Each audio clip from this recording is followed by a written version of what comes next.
Hey, how's it going, everybody? Welcome back to the channel and welcome to a little look at Renown. This is a game that is currently under heavy development and it looks really impressive. If you are a fan of Bannerlord, Chivalry, or even Rust, then this will be an amazing game for you. I have always wanted a game like this where you're basically is Rust but in a medieval era of like Chivalry / Bannerlord combat. It looks really impressive and I'm super excited to see this game get more and more developed. So the reason why I'm making this video now is one, to let you guys know more about it, but also they recently went ahead and dropped another Kickstarter campaign to hopefully improve the game. The devs are really trying to avoid going with any publishers or anyone who is going to basically try and take a control away from them and kind of tell them this is how they have to do things, because they have a very clear vision, and I think that vision is very positive, and I definitely want to support more games like this on the channel by just building up the kind of, I guess, knowledge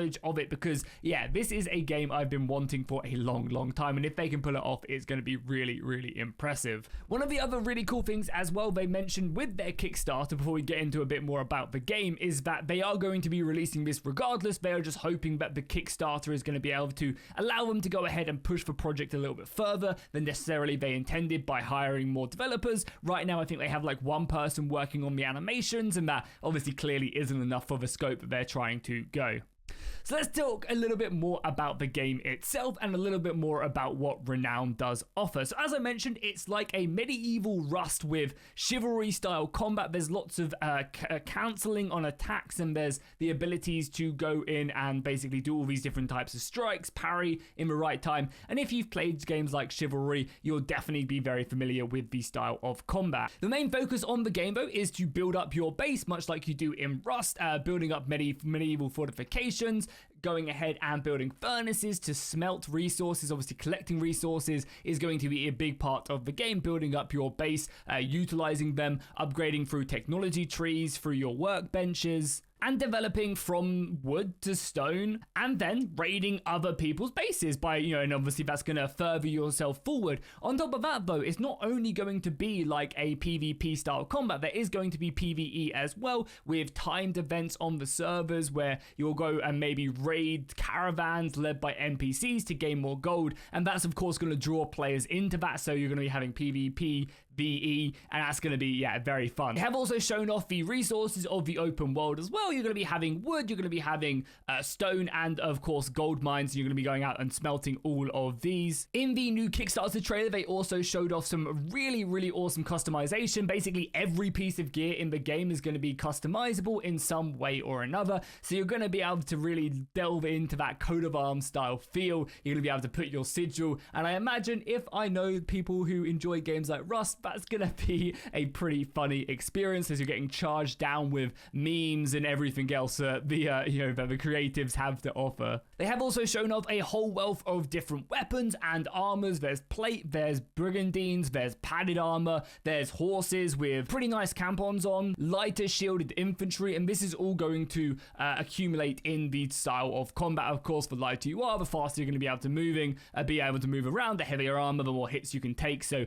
I imagine when you're out farming, you're going to be wanting more of the lighter gear, and then of course when you're out there raiding enemy castles, which is just such a cool concept. Like I really do enjoy the style of Rust like playthrough, and then translating that to like medieval warfare. They've shown off battering rams, they've shown off trebuchets, catapults, properly sieging someone's base. Will be a lot of fun. And I think that's going to be something really important this game is going to have to do well, is not make it too large scale in the sense, because I feel like there's been plenty of games like this in the past that are trying to get like 20-30 people clans in and playing, and that's kind of the standard, and it's just not going to work. I think them games have truly shown that the best experience for this type of game is having a solo, having a group of 2 friends, 3 friends, 4 friends, and then having a wipe pretty quickly on. I think Rust does it extremely well, and that's one of the reasons why that game is so popular, because it does do that so well. You jump on for a wipe, you play a bit, you succeed, you fail, and then you just wait for the next one. And I think that's something that that has to go ahead and accommodate these smaller people being able to just have fun in groups of 2s, 3s. Of course you're going to have these big clans, but having the small ones I think would be really good as well.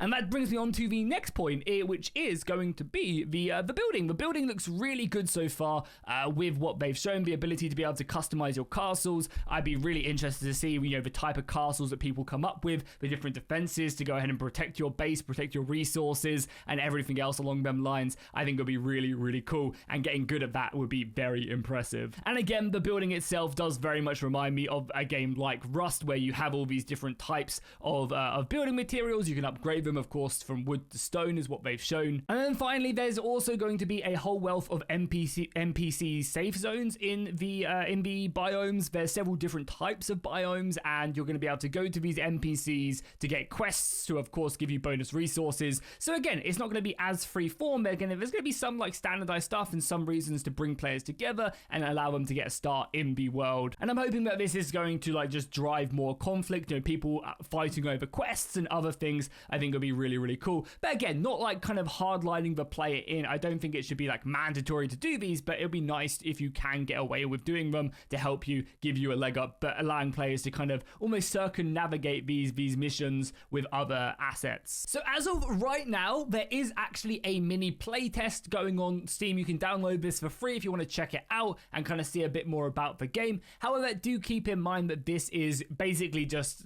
a playtest. It has a training map and a tutorial video, and that's basically about it. And in this tutorial video, you're basically, or this tutorial kind of setting, you are literally just kind of roaming around and diving in and kind of checking out the combat. There's not really much else you can do in the game outside of that. So yeah, here we are. The actual sensitivity is absolutely insane, but you can see the game itself, and it does look pretty good for the most part. We can also see a lot of the different kind of types of armors, and again, I think they look great.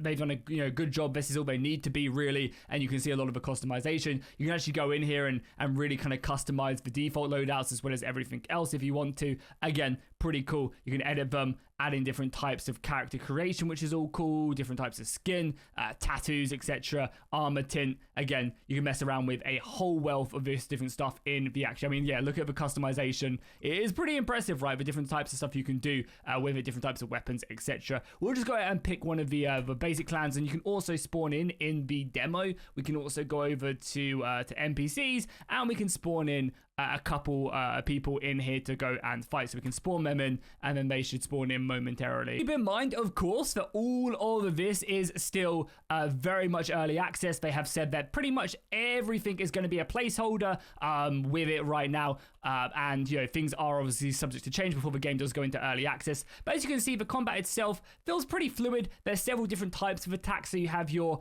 main attack right there. You have your block, like that. You have a stab attack, and then if you press Alt, you can also go ahead and do an alternative attack as well, which is the other way. So kind of choosing that is going to be pretty important. Blocking that, again, I'm not very good at this type of combat, I'm not going to lie. And then you can also cancel the attack. So you can go start swinging it up, you can press Q, and then you can block it as well, which is quite nice. You can also see the types of blocking you can do. On the bottom as well, you also see your energy. Obviously, that requires the types of swings you have, and there's several different types of weapons. So right now, I've got like a little dagger right here, which I imagine is great for getting stuck in, staggering your opponent. Of course, you're not going to be doing as much damage as if you have a big old greatsword. So let's let him swing, and then we can move in. He's going to block that. I'll block that. Go in again. All of this is going to be pretty important. So let's finish this guy off quickly. Able to block that, get stuck in. He's going to block that. Yeah, the AI is not like awful as well, which is good. Obviously, the player kind of combat is going to be really important. So we'll let him block, and then, again, the AI is doing a decent job for the most part. It's like better than a lot of Bannerlord playthroughs. I'm also not penetrating his armor at all. I'm starting to get the hang of the combat now as well. It's pretty fun, Again, the heavy armor is making it so we're not taking any damage. You can also see as well that I'm also bleeding in the bottom as well. So I am slowly bleeding. Again, a lot of the inventory and stuff like that will be very much a work in progress. So let's let him kill me, and then I will change to a different class. Whilst we're in game, we can see also a little bit more of the UI as well. So right here, you've got all the different types of armors, the HP that they have, etc. And we also get a little look-see at the crafting as well. And there's quite a bit actually in the game right now. Different types of armors, whether it's equipment, medical supplies, all this stuff is going to be really, really important. We also get a glimpse of some of the buildings that you're going to be able to interact with. Right now, they are just kind of stuck right here. But again, we have like the furnace, which is going to be making you a lot of the higher materials. You got like your workbenches, which are all going to be pretty important. One thing I definitely have noticed, though, is like a lot of the time you kind of feel like you should be hitting someone. So, of course, they've said that a lot of these animations are all work in progresses and stuff. But I definitely think, kind of cleaning up that interaction when you do actually hit someone to when, again, like you maybe miss needs to be, the kind of hit scanning does feel a bit off. Like that feels like that should have hit me. That went through my camera. So again, like that kind of feels like I should have maybe penetrated. I guess I bounced. Like having just more feedback from the combat is going to be really important. But again, that's one of the big things that they are going to be working on, is just making this combat feel good. And I think that's going to be really important, because again, that feels like that went into him and there's no like reaction of me maybe glancing off his armor or anything else along them lines.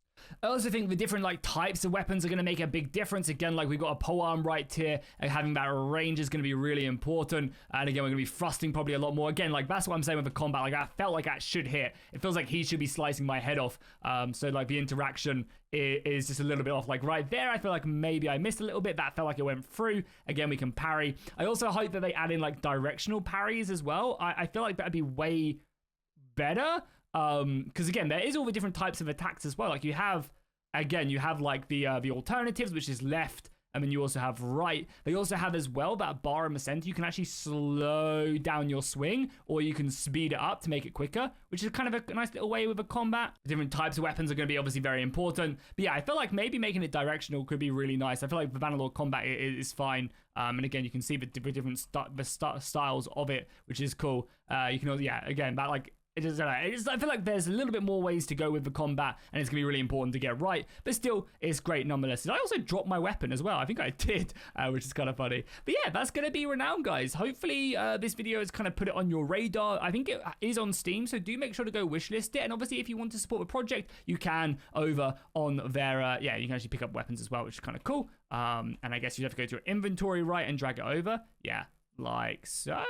Yeah, drag it over. There's probably an easier way to equip it. I mean, you can put it out and then just get stuck in, right? Yeah. Boom. Slice down in half. But yeah, go check out their Kickstarter. I'm going to go support them for sure. And yeah, let me know what you guys thought of the game down below in the comments, and I'll see you guys in the next one.